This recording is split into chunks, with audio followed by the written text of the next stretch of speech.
Мен IT мектеп лицейінің 10 сынып оқушысы Асылбекұлы Ақан Экостанға саяхат атты байқаудың «Эконазар біздің қаламыздағы экологиялық проблема» номинациясына «Қоқыс ғасыр деті» атты бейнебаянды ұсынамын.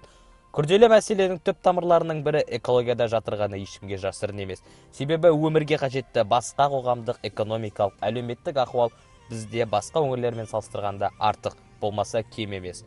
Бұл мәселені алудағы мақсатым өз өңірімнің экологиясын сақтау. Өздеріңіз көріп отырғандай, Ақтау қаласының барлық қоқыстары Мұнайлы ауданы Баянды ауылынан 5 км қашықтықта орналасқан қоқыс полигонына әкелініп төгіліп жатыр. Ол жалпы ауданы 25 гектар болатын 6 шұңқырдан тұрады. Айына 10 мың тоннадай қоқыс әкелінетін полигонның қазіргі жағдайы мәз емес. Бұл жерде қоқыс сұрыпталмайды және қайта өңделмейді.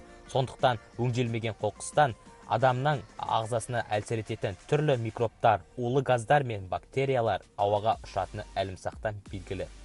Сонымен қатар, қоршаған ортаға, топыраққа, өсімдіктер мен жануарларға тигізетін әсері айтарлықтай көп.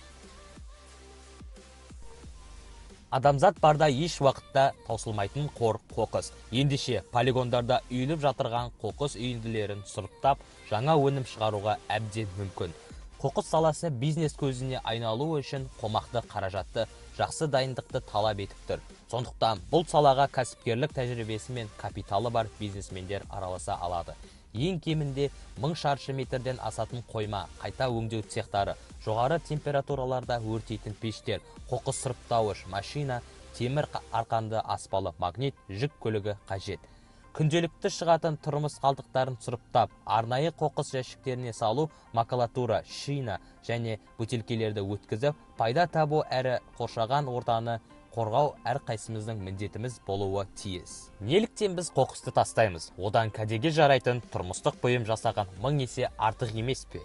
Бір жағынан тұрмыстық бұйым аламыз, екінші жағынан өз шеберлігімізді дамытамыз.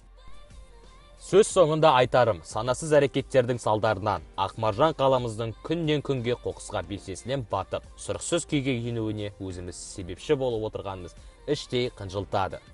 Әрбір көшеге бей-берекет тасталған қоқыс бұл өзіміз тыныс алып отырған ауаны, қоршаған ортамызды өз қолымызбен ластау екенін бір сәт ойлансақ артық етпесі анық.